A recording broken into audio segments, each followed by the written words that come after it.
Sir ఆ సంస్థ Narayanpur PS లిమిట్స్లో ఎక్కువగా యాక్చువల్ ఆ రోడ్ అంతా నల్లమల్ల ఫారెస్ట్కి వెళ్ళే రోడ్ అది.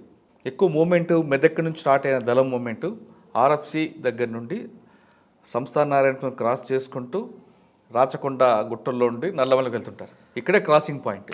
ఎస్ ఎస్ అక్కడ నుంచి మర్రిగూడ, నాంపల్లి, అటు నుంచి దేవరకొండ, అంటే మల్లెపల్లి, మీరు దేవరకొండ. ఎప్పుడైనా అంబుష్ చేశారు వాళ్ళ కోసం? ఎప్పుడు ఇన్ఫర్మేషన్ ఇదే పని, కోమింగ్ వెళ్ళడము, ఆంబుష్ వేయడము, మా మూమెంట్స్ చూసి వాళ్ళు కూడా బయటెడ్ ఆంబుష్ వేస్తారని మేము కూడా ఊహించుకోవడము, జాగ్రత్తలు తీసుకోవడం, ఇవన్నీ జరిగేది. ఎప్పుడైనా ట్రేస్ అయ్యారా మీకు నేను చెప్తున్న ట్రాక్లో? అట్లా ట్రేస్ కాలేదు. ఒకసారి ట్రేస్ అయ్యారు, అదే చెప్పాను కదా ఇప్పుడు గువ్వలగుట్ట, మంగళతండ అని చెప్పాను కదా, అది ఆంబుష్లో ట్రాప్ అయింది వాళ్ళు. ఎందుకంటే పోలీసు అప్పుడు ఎక్కువగా ఇదే మూమెంట్ చూపించారు, వాళ్ళ క్రాసింగ్ ఇదే పాయింట్ సంస్థ నారాయణ. అవును అవును, వాళ్ళైనా ఆంబుష్ వేసేది, మేమైనా ఆంబుష్ వేసేది, అంతా ఆంబుష్తో నడిచేది, ఆంబుష్తోనే వర్కౌట్ అయ్యేది ఎక్కువ వరకు. అప్పుడు ఆ సిచ్యువేషన్ డిమాండ్ అలాగ ఉండేదిలేండి. అలా ఉంది, చాలా ఎఫెక్టెడ్. కొంతమంది పబ్లిక్ కూడా వచ్చారండి సంస్థ నారాయణపురం తర్వాత. సంస్థ నారాయణపూర్ 1.5 years చేశాను. చేసిన తర్వాత అక్కడ నుంచి మిర్యాలగూడ టౌన్ ట్రాన్స్ఫర్ అయ్యాను నేను.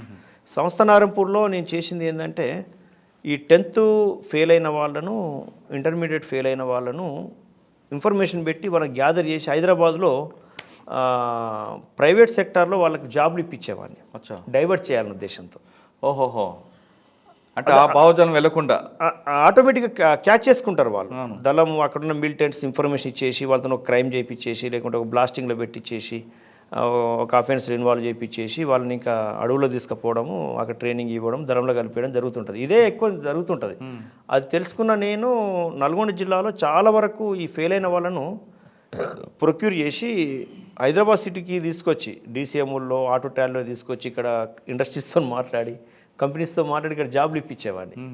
దాంతో వాళ్ళ ప్రాణాలు కాపాడినట్టు ఉంటుంది, వాళ్ళకు ఒక ఎకనామిక్ బేస్ ఏర్పాటు చేసినట్టు ఉంటుంది, వాళ్ళని డైవర్ట్ చేసినట్టుగా ఉంటుంది అనేది బాగా గుర్తుండిపోయినటువంటి ఆస్పెక్ట్ ఉంది. ఆ తర్వాత ఒక రిటైర్డ్ మిలిటరీ ఆఫీసరు, అతనికి ఎలా తెలిసిందో తెలియదు కానీ, అతను డిస్ట్రిక్ట్ సైనిక్ వెల్ఫేర్ ఆఫీసర్గా నల్గొండకు వచ్చిన తర్వాత జిల్లా ఎస్పీతో ఇంటరాక్షన్లో ఒక మీటింగ్లో చెప్పారట, ఇట్లా తెలిసింది, ఇట్లా చేస్తే వాళ్ళని ప్రాణాలతో కాపాడినట్టు ఉంటుంది, వాళ్ళని డైవర్ట్ కాకుండా కాపాడినట్టు ఉంటుంది, వాళ్ళకు పనులు చూపించినట్టు ఉంటుంది, ఒక వృత్తి నైపుణ్యం వచ్చినట్టు ఉంటుంది అని ఈ విషయం కూడా చెప్పడం జరిగిందట ఒకసారి. ఏదో నాకు వేరే ఒక పోలీస్ ఆఫీసర్ వింటూ ఈ విషయం చెప్పాడు అనమాట. Next Miryalaguda town. Sir Miryalaguda town రౌడీలకి ఒక చిన్న హబ్బు లాంటిది. ఎందుకంటే గుంటూరు మూమెంట్ ఉంటుంది, ఇటు అన్ని రకాల క్లబ్గా అవుతుంటుంది, రైస్ మిల్లర్స్, రకరకాల ఉంటాయి. మీకు అక్కడ మెయిన్ ఎవడ ఎదురేయండి? మీరు ముందే తెలుసుకొని మాట్లాడుతున్నట్టు ఉంది విషయము. మిర్యాలగూడ టౌన్ పోలీసింగు నాకు జీవితంలో గుర్తుండిపోయే పోలీసింగ్. 2 years పనిచేశాను అక్కడ. మీరు అన్నట్టుగా మొదటి సమస్య ప్రజలకు అక్కడ రౌడీజం, రెండో సమస్య అక్కడ ట్రాఫిక్, మూడో సమస్య అక్కడ ఈ ఫైనాన్షియల్ ఇష్యూస్, అంటే దాడులు చేస్తారు వీళ్ళు. ఈ రౌడీయిజంను కంట్రోల్ చేయడానికి నేను చాలా అదే పనిగా రికార్డ్ బిల్డప్ చేసేవాడిని. సెలెక్టివ్గా రికార్డ్ బిల్డప్ చేసి వాళ్ళ మీద రౌడీ షీట్లు ఓపెన్ చేసేవాడిని. కొంతమంది మీద రౌడీ యాక్టివిటీ చేసేవాళ్ళు, బట్ వాళ్ళ మీద రౌడీ షీట్ ఉండకపోయేది. ఎప్పుడైతే రౌడీ షీట్, ఒక షీట్ అనేది ఉంటుందో వాళ్ళ మీద నిఘా ఉంటుంది అనమాట. మా వాళ్ళకు కూడా ఆ షీట్లో ఉన్నటువంటి డీటెయిల్స్ ఇస్తాము, వాటి మీద నిఘా పెడుతుంటారు, వాళ్ళ కంట్రోల్లో పెడుతుంటారు. అట్లా షీట్స్ ఓపెన్ చేసుకుంటూ నిఘా పెట్టడం జరిగింది.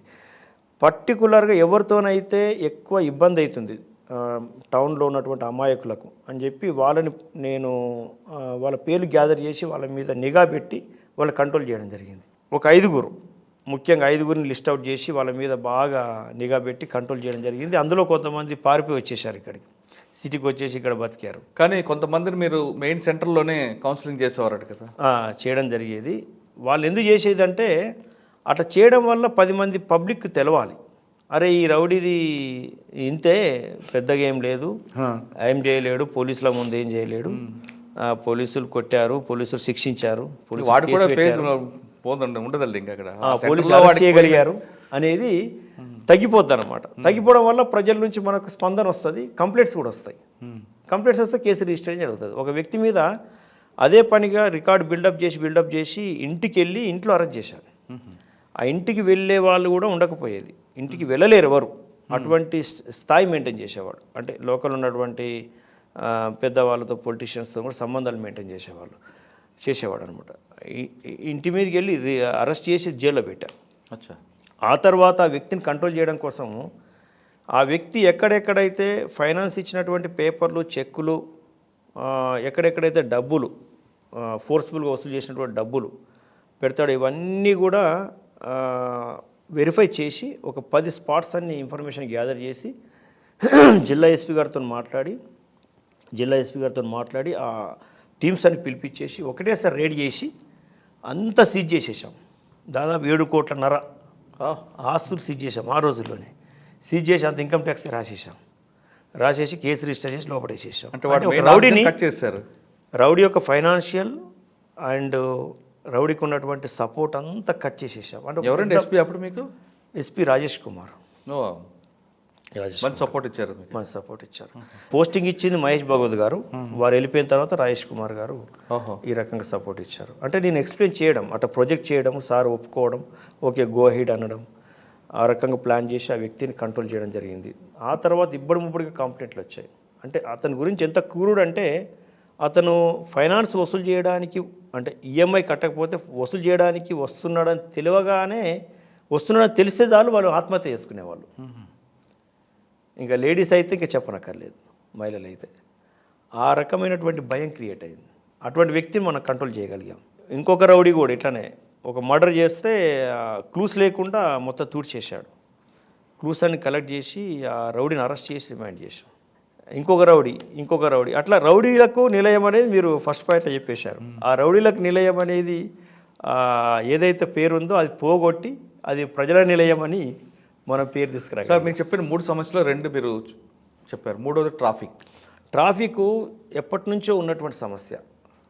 ఎట్ ఏ టైం ఒక 3000 ఆటోలు టౌన్లో తిరుగుతూ ఉంటాయి ఇర్రెగ్యులర్గా.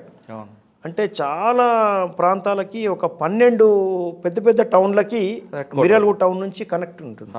అటు హాలియా, నల్గొండ. ట్రాఫిక్ ఎలా అంటే ఎక్కువ జంక్షన్స్ ఉండేది మిర్యాలగూడ టౌన్లో. అది వాణిజ్య ప్రాంతం, కొంత ఎక్స్పోర్ట్ కూడా అక్కడ జరుగుతుంటుంది. 200కు పైగా రైస్ మిల్స్ ఉంటాయి అక్కడ.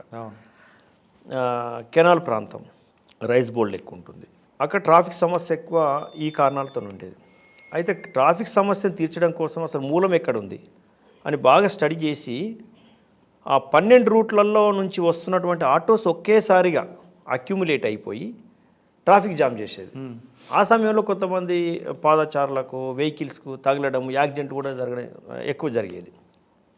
దాన్ని ఎట్లా కంట్రోల్ చేయాలని మేము చాలా ప్రయోగాత్మకంగా అన్ని రూట్లు ఐడెంటిఫై చేసి ఏ రూట్లో ఎన్ని ఆటోస్ తిరుగుతున్నాయి, ఏ రూట్ నుంచి ఎన్ని ఆటోస్ ఒకేసారి టౌన్కి ఎన్ని వస్తున్నాయి ఎట్ ఏ టైం, దాన్ని మొత్తం మేము సైంటిఫిక్గా డేటా కలెక్ట్ చేసినాం. ఒక టీం పెట్టి 7 మెంబర్స్ టీం, నాకు బాగా గుర్తుంది, ఏఎస్ఐ హెడ్ కానిస్టేబుల్ ఉండే యూసుఫ్ అని అతను పెట్టి ఆయన క్లియర్గా ఎక్స్ప్లెయిన్ చేసి ఇట్లా కలెక్ట్ చేయాలి డేటాని కలెక్ట్ చేసాం. అంటే ఈ 12 రూట్లు అబ్జర్వ్ చేసి ఈ 12 రూట్లలో వస్తున్నటువంటి ఆటోస్ అన్నిటికీ ఊర చివరిగానే ఒక అడ్డా ఏర్పాటు చేసినాం. ఒకవేళ అక్కడ వైలేట్ చేసి అతిక్రమించి టౌన్లోకి వస్తే కూడా మేము గుర్తుపట్టేటట్టుగా వాటికి ఒక సింబల్ ఇచ్చాం, ఒక కలర్ సింబల్ ఇచ్చాం, సీరియల్ నెంబర్ ఇచ్చాం, అక్కడ ఒక రిజిస్టర్ పెట్టినాం. వాళ్ళు చాలా గొడవ చేసినారు. రంగారెడ్డి గారు ఎమ్మెల్యే గారు ఉన్నారు, వారేమో క్లియర్గా పోలీస్ ఆఫీసర్ యొక్క విజన్ అర్థం చేసుకుంటున్నారు. ఎట్ ద సేమ్ టైం వాళ్ళ నుంచి వచ్చే ప్రెషర్ కూడా అర్థం చేసుకుంటున్నారు. వాళ్ళ ప్రెషర్ ఏంది, ఎట్ ఏ టైం మాకు 5-10 మినిట్స్కి, ఒక 20 మినిట్స్కి, హాఫ్ అన్ అవర్లో మాకు ఒక ఆటో నిండుతున్నది, మేము హాలియా పోగలుగుతున్నాము, హుజునార్ పోగలుగుతున్నాము, నల్గొండ పోగలుగుతున్నాము. 20 మినిట్స్కి ఒక ఆటో నిండుతున్నది అట్లీస్ట్. ఆ తర్వాత ఈ సీరియల్ మెయింటైన్ చేసి ఒక అడ్డా పెడితే ఆ సీరియల్ మెయింటైన్ చేస్తే మాకు ఆటో కూడా హాఫ్ అన్ అవర్లో నిండదు, మాకు పొట్టగొట్టినట్టు అవుతుంది అని చెప్పి వాళ్ళు ఒప్పుకోవట్లేదు. 2 వారాల పాటు ధర్నాలు చేశారు వాళ్ళు.